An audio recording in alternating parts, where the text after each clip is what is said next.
Сюда можно, Шома, иди сюда, Жайма, сюда, иди, да. Следуйте прямо. Шома, ты прямо следуешь?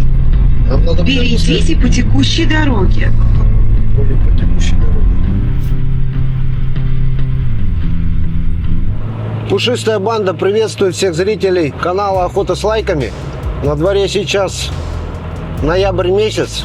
Едем мы в Удмуртию на состязание по лосю. Замечательное, классное мероприятие, которое проводится ежегодно. К сожалению, у нас нет возможности каждый год туда ездить, потому что это довольно-таки далеко от нас находится. Но, тем не менее, Шаман с Зайкой подросли. У Жаймы есть диплом по лосю, а вот Кусю я не вывозил. Ну и Шаман с Зайкой, они, конечно, еще молодые, но вполне возможно, что им повезет.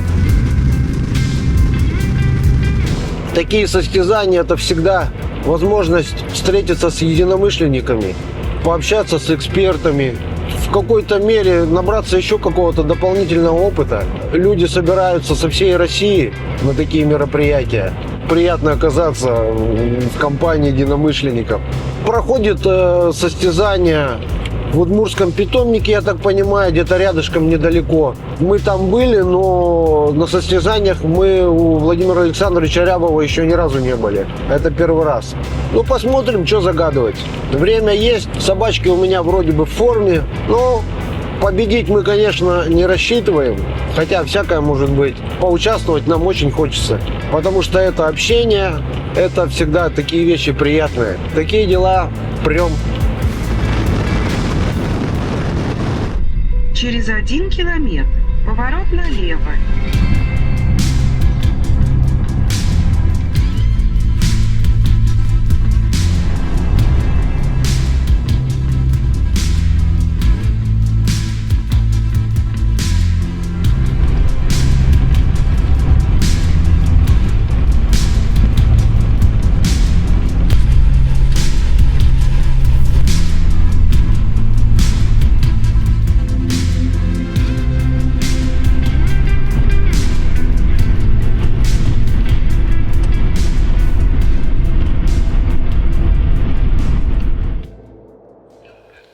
Ну что, дух боевой?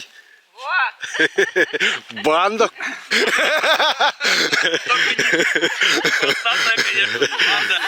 Это состязание, наше мероприятие. У нас сегодня проходит второй чемпионат России по лосю ранга САЦ по системе РКФ, Российской кинологической федерации. Первые у нас прошли в том году. Главный эксперт Москвитина Елена Юрьевна, это я. Вот. Судьи, которые аккредитованы на данном мероприятии, это Овчинников Сергей Степанович, Москвитин Андрей Викторович. Они возглавляют комиссии. Также Твачканов Леонид Иванович, Рябов Артем Александрович Владимирович, стажеры Симонова Наталья, Ходорев Андрей и Анна Колупаева, вот, и Владимир Карпиков.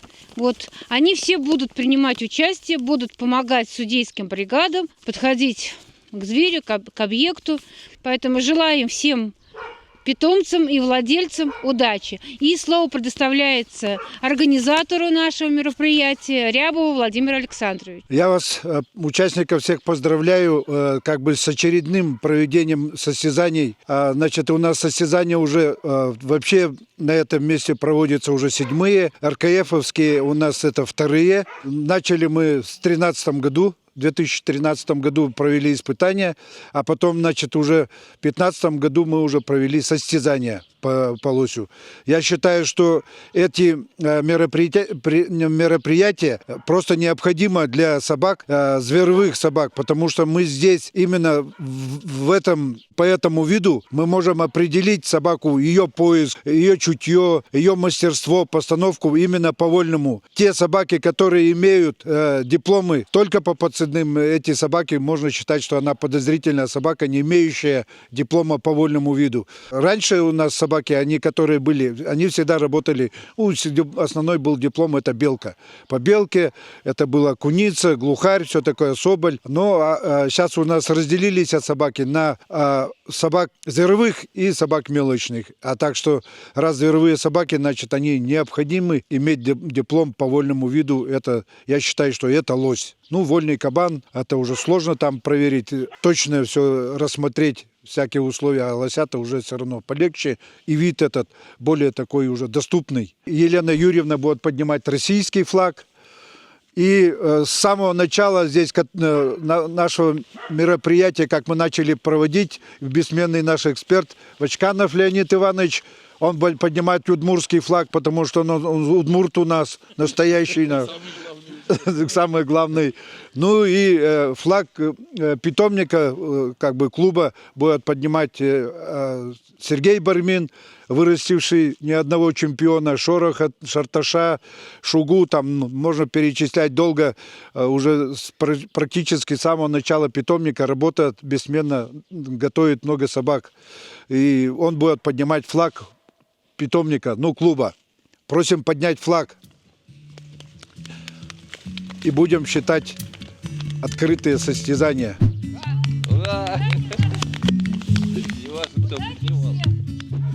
Андрей Москвитин, Артем, вот сними. Белый УАЗик. Вот там тоже туда же пойдет. Первый выезд, первая команда. Алло, алло. Так, Слышно? температура. Винский район -3. Раз. Сейчас слышно? Нет.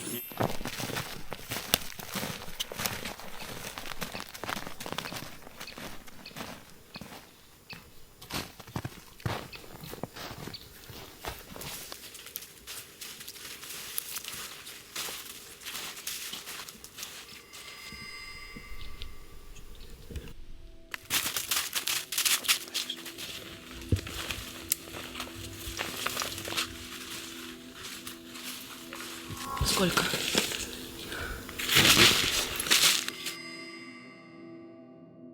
Ушла ты куда? На эту, на вырубку? Нет. Не, вглубь леса ушла, в лес зашла. С вырубки пошла вглубь леса. Собачка взяла свежий след и начала следовую работу. Вот сейчас ждем постановки, когда она его поставит.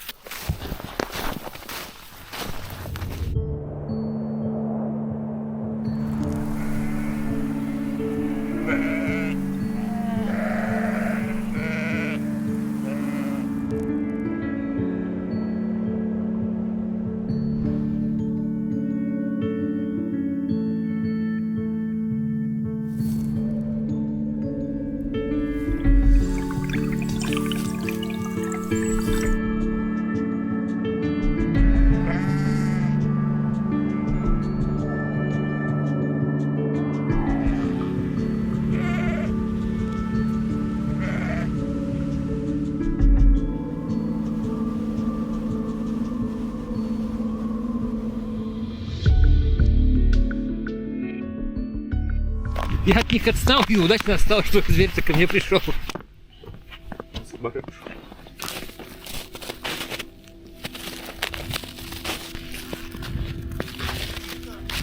Ну, получается, бросила.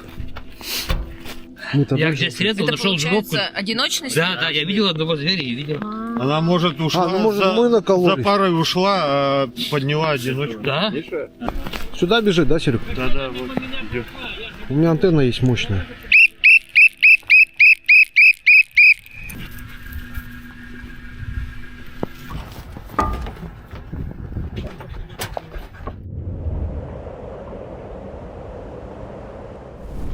Меняем дислокацию. Первая собачка, получается, зверя нашла, но бросила. Ну, молоденькая собачка. Хотя собачка хорошая, перспективная. Вот. Сейчас едем на напуск второй собачки.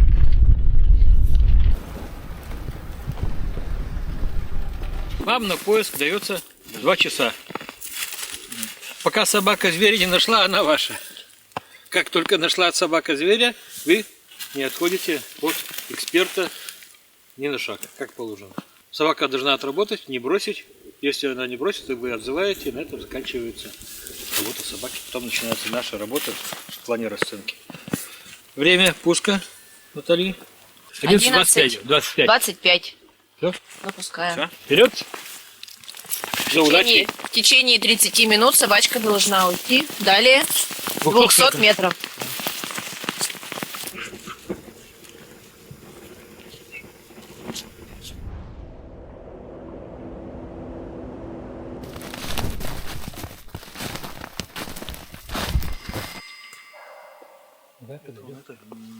Мелочь. Думаешь, она здесь? Она на соседнем дереве. Вон соседнее дерево.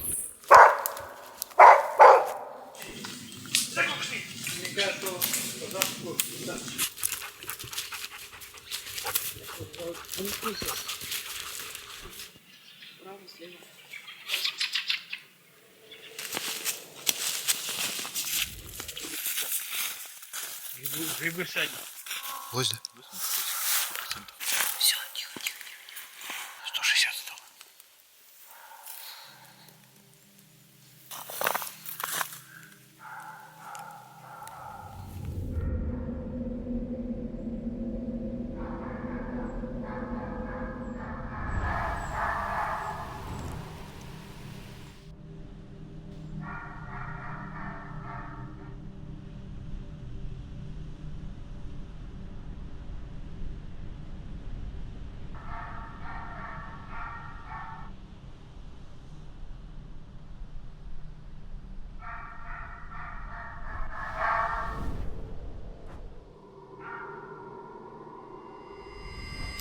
Дело не в том, как он в кургане ходит, а как он находит.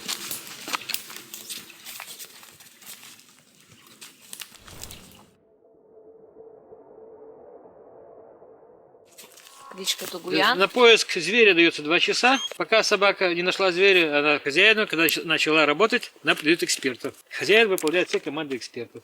Удачи! Время? Напуск 13:45. Хорошо. Давай, Собачка уходит. ищи, дорогой.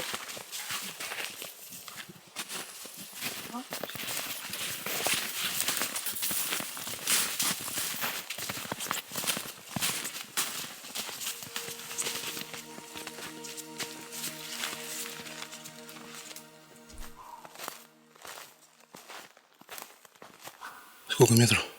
500. 638 уже. Стал, поставил или еще гонит? Еще идут. Еще идут?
Работа Тугуяна с подъема. Вот так вот он был в поиске такими кружочками.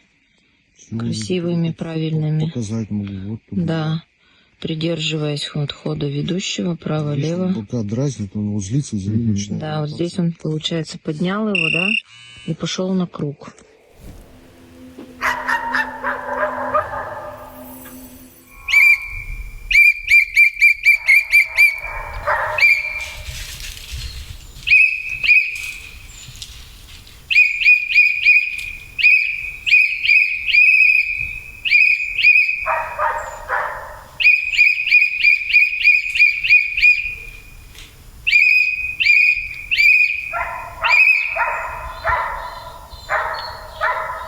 Тугуян.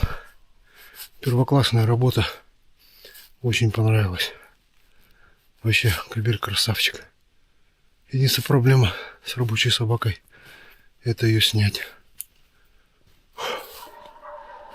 О, слышите, лает.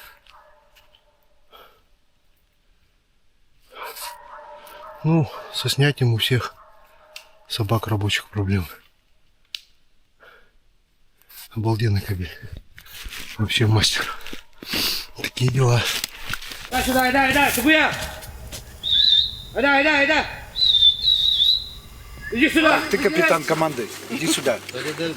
Так, потом следующий. Тоже, ты отличников будешь. Давай, поднимайте. Что, номер 1? Номер 1 Москвитин Андрей. Команда номер 1 Москвитин Андрей. Белый УАЗик, за ним поедете. Так, кто у нас из команды Москвитин Андрей-то? Артем. Вот с Артемом ориентируйтесь.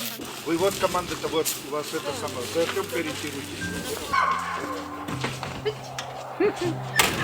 Здесь послушание.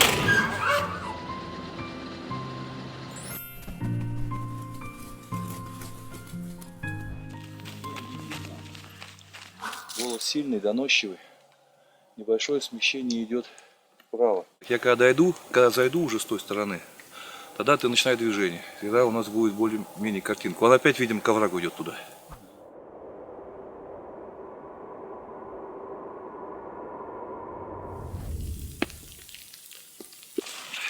Вот мы сейчас точно не фотогенично, ну нафиг.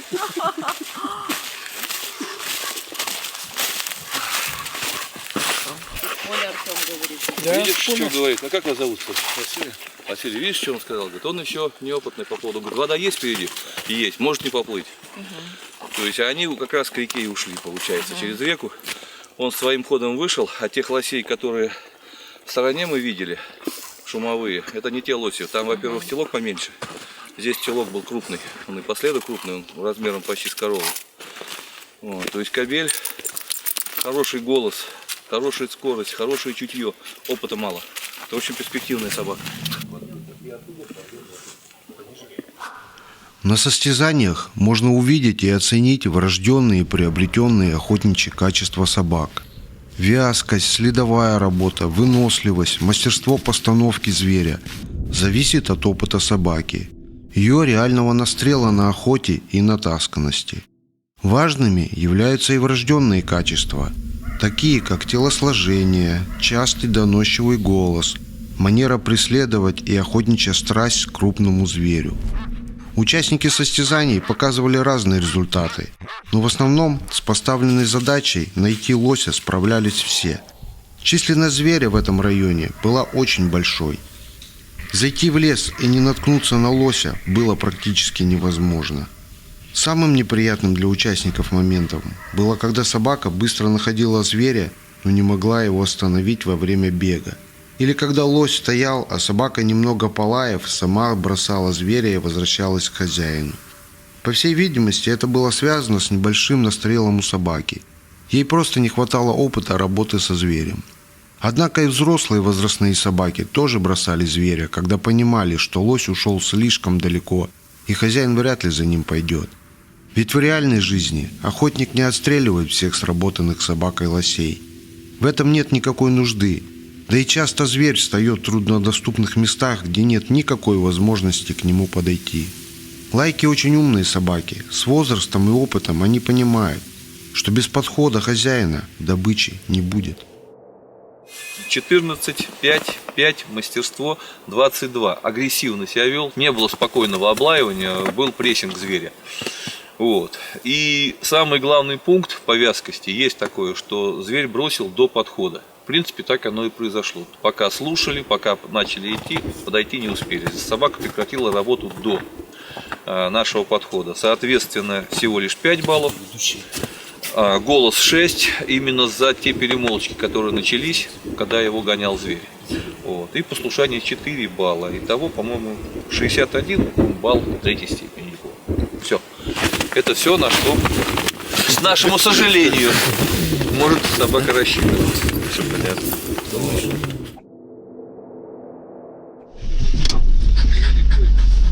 Что это у нее, Сережа? Где? Где-то косанулась. Ну что? Зайка-балалайка. Все, пускаем.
Yeah.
Куся.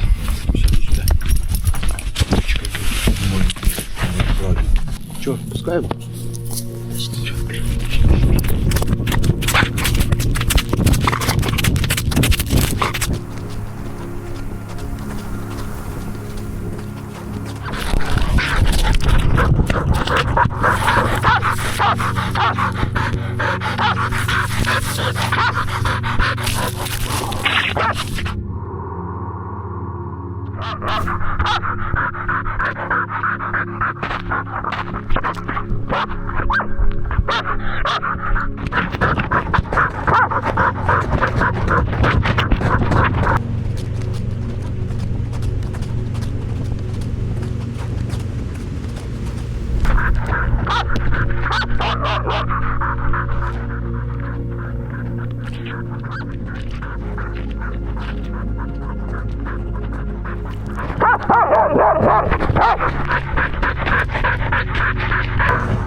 Своей манерой облаивать лося Куся удивила даже меня.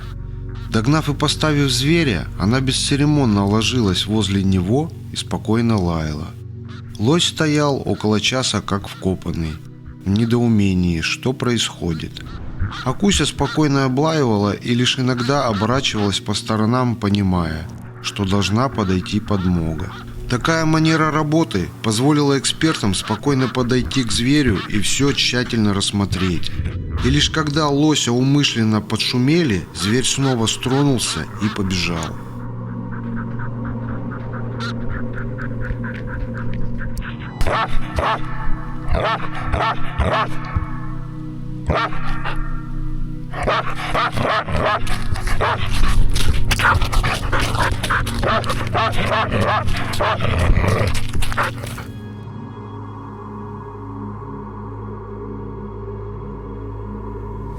Ай, ты моя умничка, иди сюда, молодец. Моя зайчка, иди ко мне. Куся! Ты моя умница. Ай, молодец. Молодец, моя девочка. Ай, ты моя кусюндра драпопумня. Ой, молодец. Молодец. Моя умничка. Иди сюда, не. Я, говорит, хозяина ушатала. Он там, ребята, идите, заберите его. Куся, да. Куся, подойдешь? Куся. А, Куся.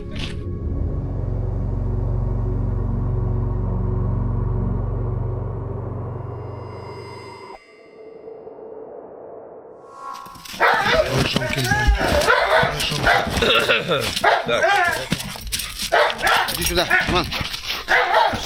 Послушание. Так. Шаман нас развеселил своей дальнобойной тактикой. Кобельку 1,5 года, он молод и поэтому выбрал оригинальную манеру работы со зверем. Он не приближался близко, постоянно передвигался и маневрировал. Со стороны выглядело забавно. Но, как ни странно, лось стоял и никуда не убегал. Видимо, его тоже заинтриговала такая манера. Так продолжалось до той поры, пока не подошел эксперт и не стронул зверя. В этот момент я думал, что Шома бросит корову, но я сильно заблуждался. Шаман настырно преследовал и ни в какую не хотел бросать лося.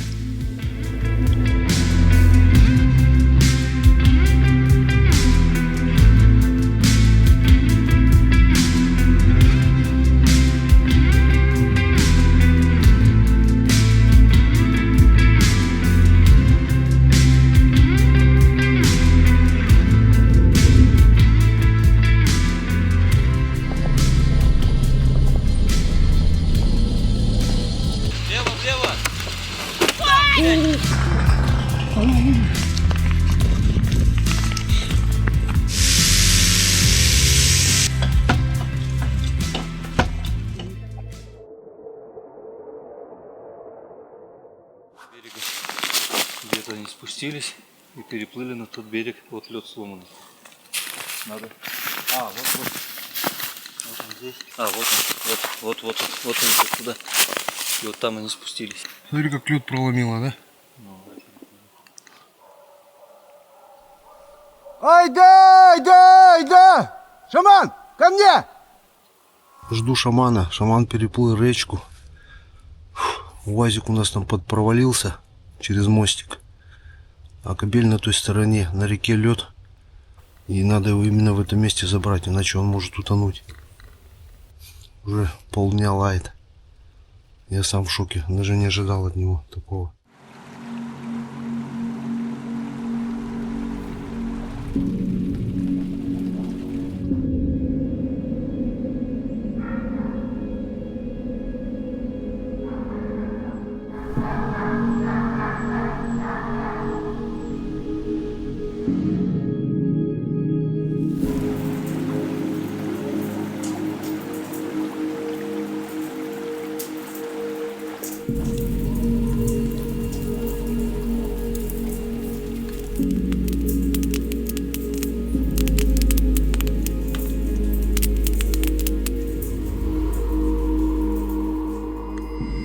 Шома все не хочет сниматься.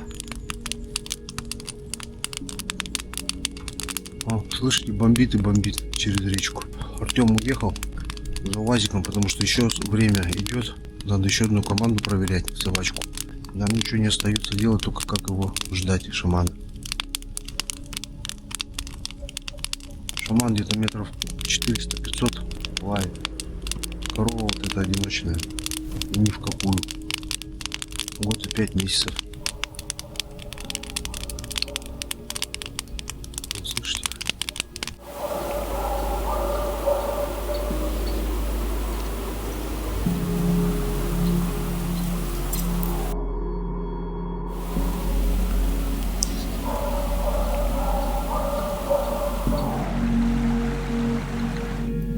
Айда! Шума вроде снимается. Даже не верится. Ага, в пету пошел. Как он речку будет переплывать, не знаю.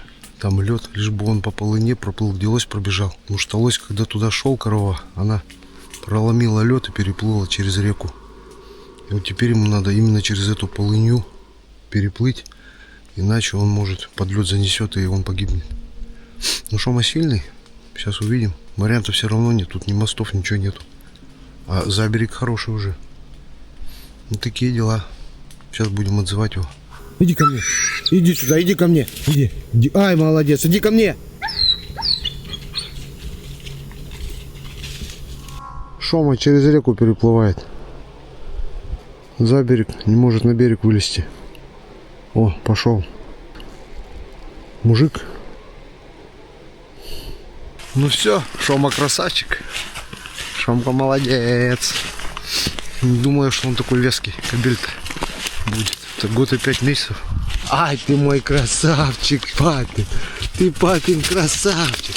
Ай, ты моя умничка. Ай, ты моя умничка. Ты облаял лосика и речку переплыл. И туда за лосем переплыл, и обратно переплыл. Молодец, моя умничка. Вообще умничка. Пойдем, пойдем, Шомка. Красавчик.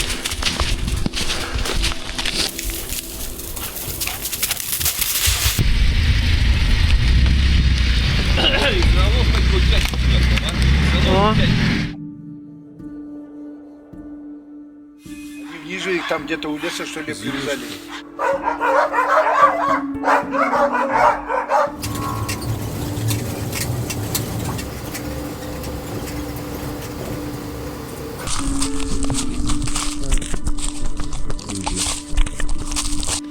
Чтобы не идти по ветру.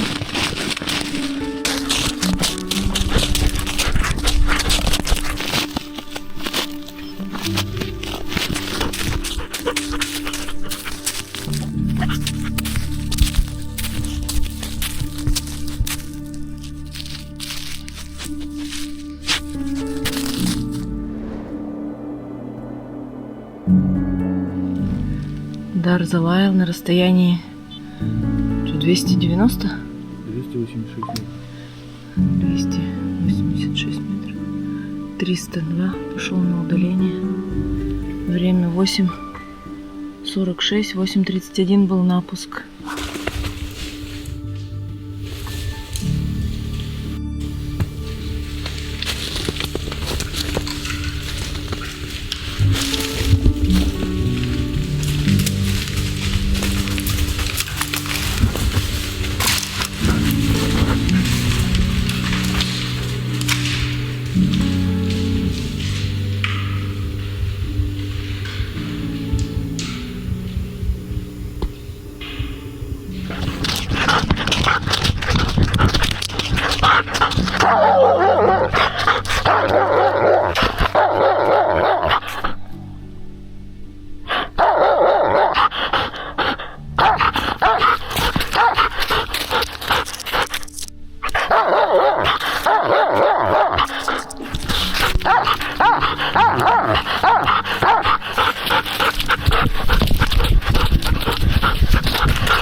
Дар, ты зачем к экспертам залез в УАЗик?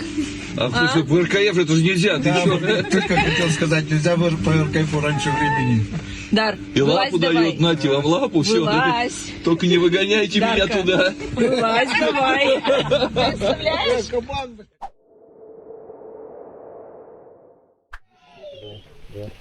Короче, мы, смотри, оставляем их здесь. Если она юкает сюда вниз к спине, чтобы они могли перехватить. Нет, тут один только перешел. Все.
Живо ко мне! Моя молодец. Молодец. Молодец, моя девочка. Молодец, моя умочка. Молодец. Нет, не надо больше. Молодец. Пошли.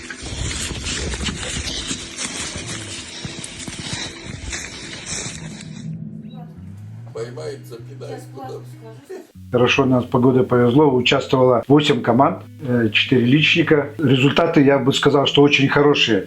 Итак, начнем с командного первенства. 3-е место заняла команда «Клуб охотничьих собак». Команда номер 1, 212 баллов, капитан Бармин Сергей. Команда. Подожди, 3. 2-е место команда с Перми, охотхозяйство «Бор», 269 баллов, капитан Хлебников. Поедет в Берег. 1-е командное место заняла команда «Пушистая банда», 284 балла, капитан Бутаков Сергей. Поздравляем. Все, ребят, спасибо всем. Поздравляем. Так. Поцеловаться не забыла. Итак, самой возрастной собаки это западносибирская лайка «Дар», который получил диплом 3-й степени. Владелец Бутаков Сергей.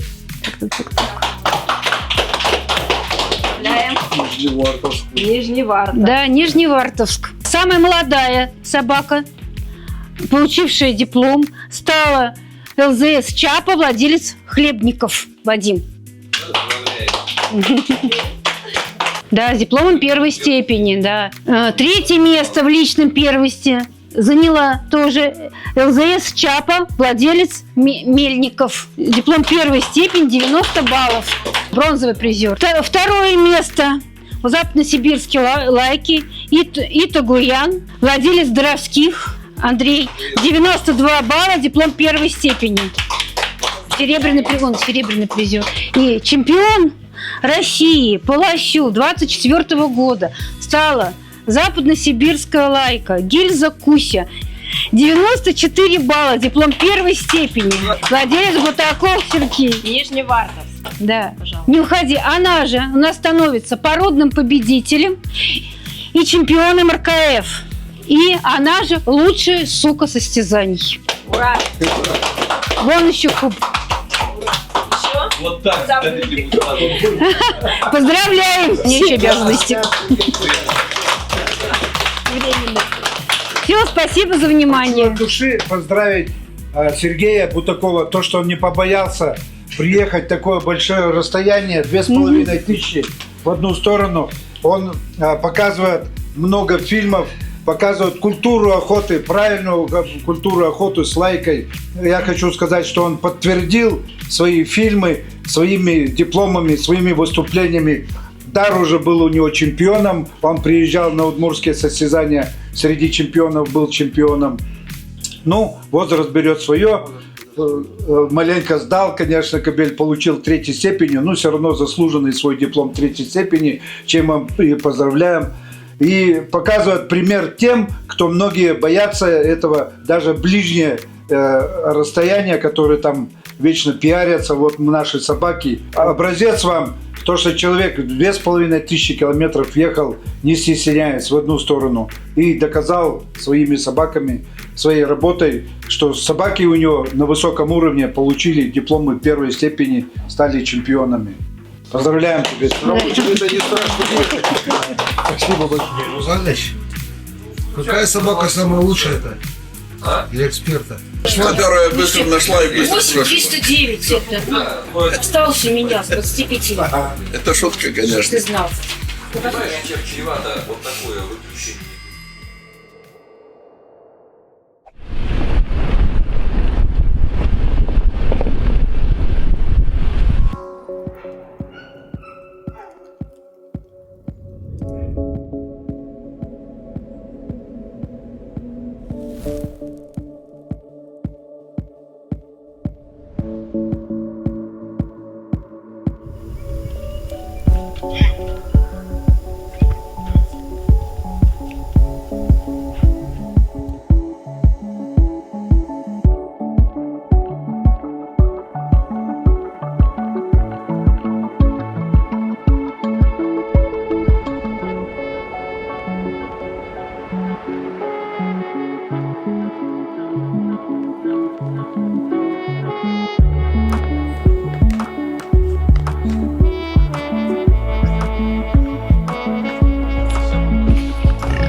Ой, банда. Ой, банда. Лютый. Ой, банда. Ой, банда.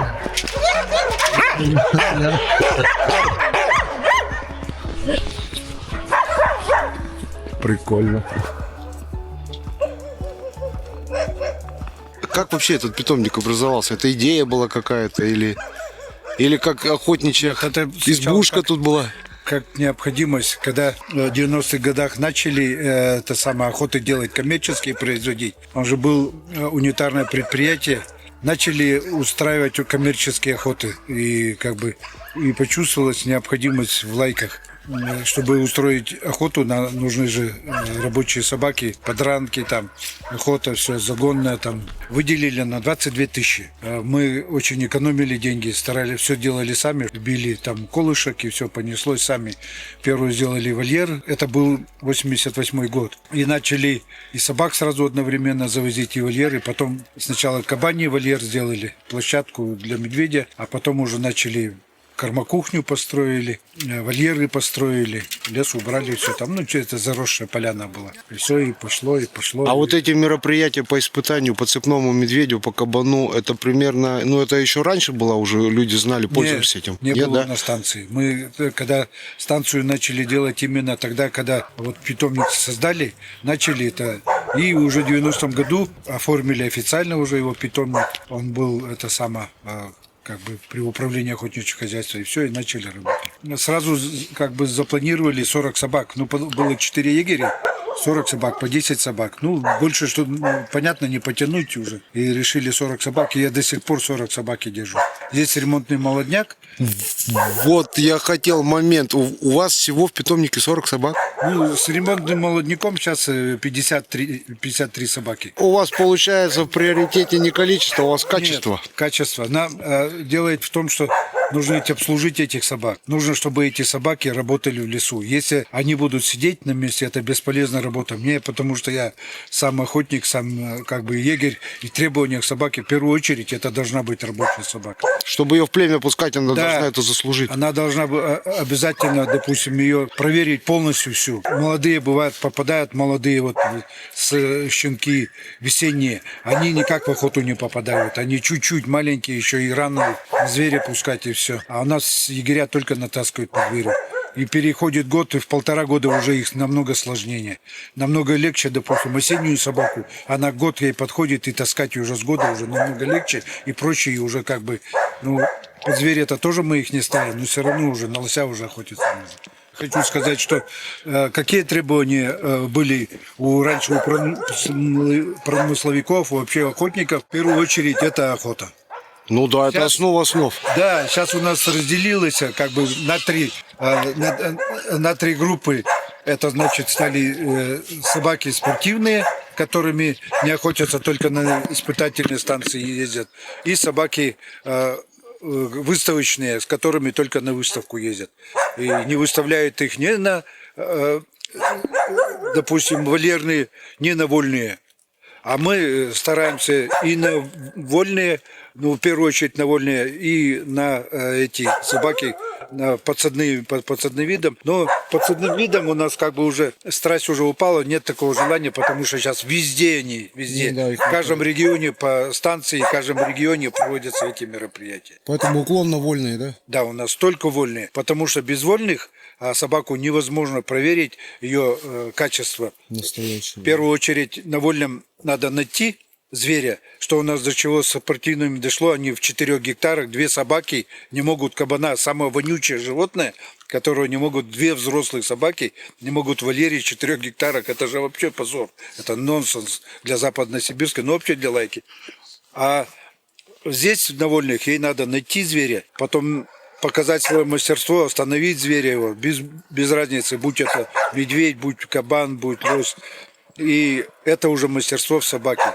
Если собака молодая, то это уже что в ней заложено генетически. Она показывает то, что заложено генетически в ней. Вот это очень важные моменты, которые нам нужны, необходимы для охотника. На первом месте это рабочее качество. Ну и, конечно, экстерьер. Нельзя опускаться там ниже.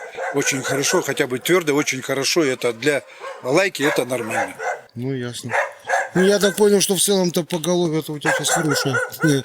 Пустых собак ты, я так понял, держать ты не будешь, да? Нет, ты собаку, если не рабочую, вот, к примеру, сейчас вот кобель стоит. Ага. Вот он хороших собак, отымая от чемпиона состязания по лосю. Плут у него.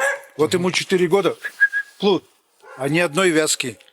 Вот мы с ним не сделали ни одной вязки еще, потому что он меня не устраивает, психика его не устраивает, рабочие качества мне его не устраивают. То, что вот, допустим, его дед, отец и дед были чемпионами состязания по лосю. Он на это вот не тянет. И для вязок мы вот его не используем. Все думают, что мы тут коммерцией занимаемся, вяжем все подряд. Не, пока мы не проверим собаку в рабочие качества, ее не проверим, что она именно работает в паре, там одна, там начинает паре, мы ее вязку не включаем. Ясненько.